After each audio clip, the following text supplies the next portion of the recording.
RP7 Spin Your Own Encounter is a game that I have been super curious about since I saw its announcement trailer because it's got a really unique visual design and a very unique gameplay mechanic.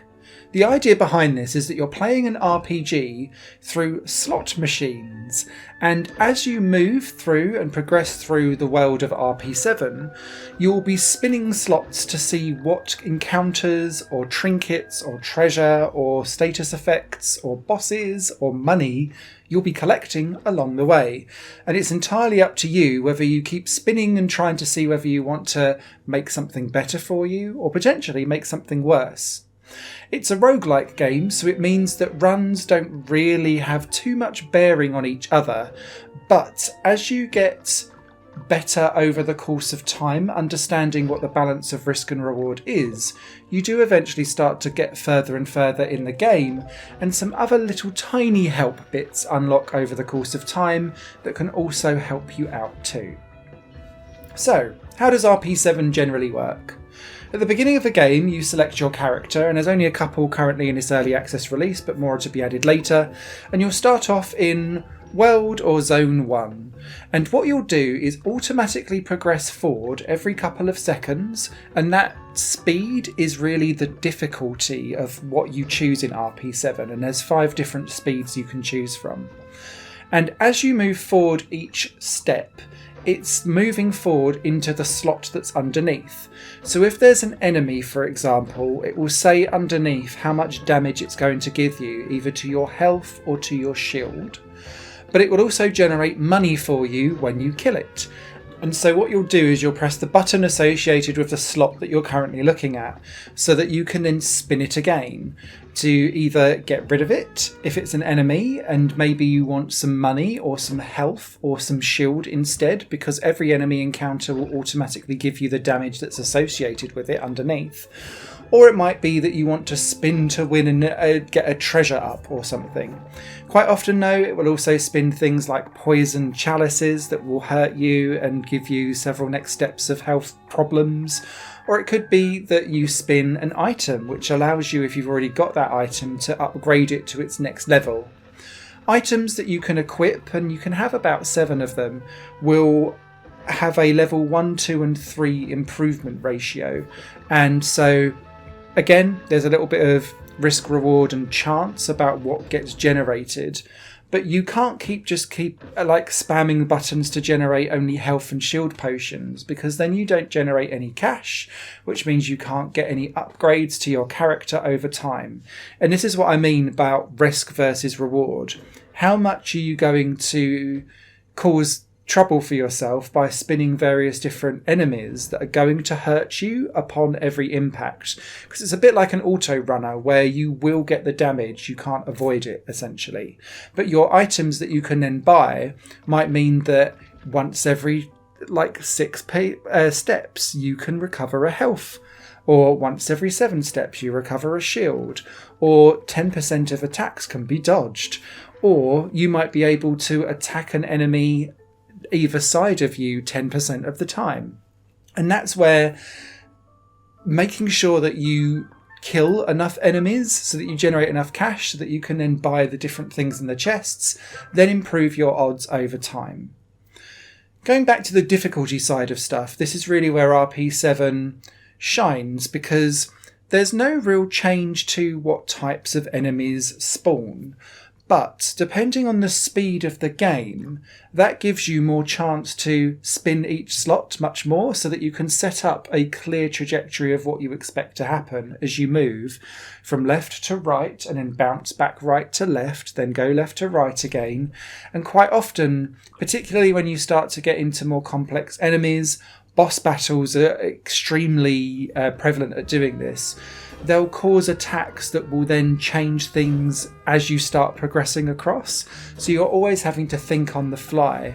And there's just nothing quite like this out there. And so it's great to see something that is genuinely unique in the way how it's designed, the way how it plays.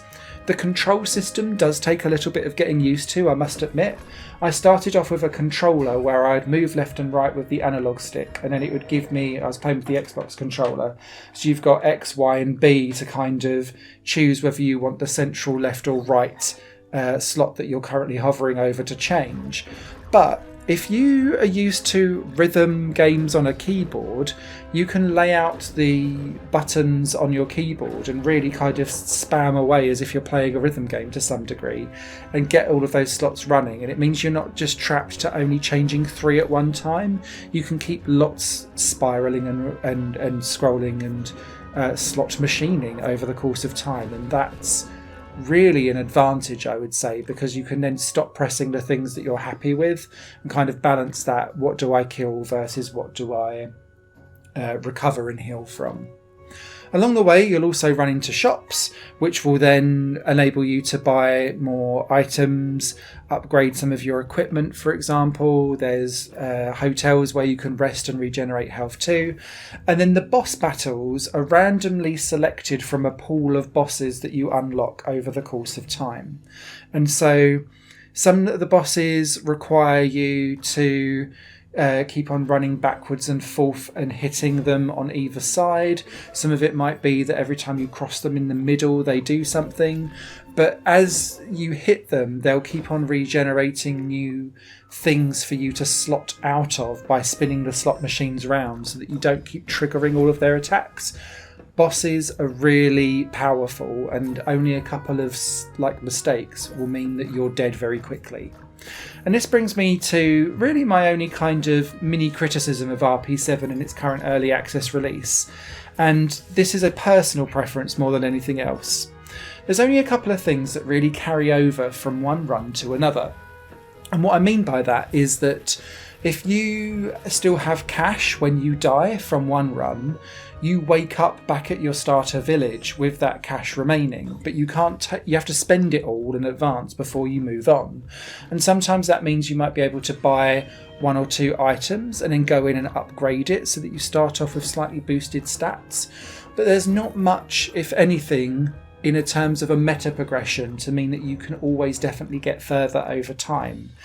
The only thing you really unlock, apart from that kind of cash carrying over from one run to another, is the ability to decide what items are in your village shop from the get-go. So you can kind of pre-prepare some of your favourite items and equipment so that you can go in all guns blazing with the setup that you prefer. Meta progression is really a personal preference for me though, so if that's not important to you, don't worry. This game will still challenge you, and the fact that you've got the 5 different difficulties, and the game alludes to kind of in the future having different characters with different stats and different ways of playing, and that being expanded upon throughout early access, I think gives you plenty of replayability, so you can kind of switch up your different experiences over time. RP7 is releasing into early access with 5 of the 7 playable levels, 3 of the 7 playable characters. There's currently about 120 items, which includes your attacking equipment, your shields, all of different potions and weird and wonderful extra items you can add to change your stats or heal yourself or get poisoned, for example. There's about 30 unique base monsters and then 10 bosses that all rotate at the end of each level that you play. So it does mean that each run feels unique and different, but across the rest of early access they want to get the other remaining levels and playable characters out, but they have said that they want to expand on the amount of items, monsters and bosses that are out there. So I do think more of the same to add more variety in this game is just a good thing, because the base game here is so unique and refreshing and interesting that I'm quite happy with how it plays now. It is just one of that, give me more of the same and more variety. And hopefully RP7 Spin Your Own Encounter will spin its way to full version 1.0 release, just as polished and just as interesting and engaging as this current release is now. Higher Plane Games is part of the Higher Plane Network, a completely independent media outlet supported by people like you. The goal is to create the best possible content that cultivates a richer indie scene for games as well as music and entertainment. To find out more and to get involved, visit patreon.com/higherplane-network. Your support makes all the difference, and in return you'll gain access to bonus content and downloads. Thank you for watching.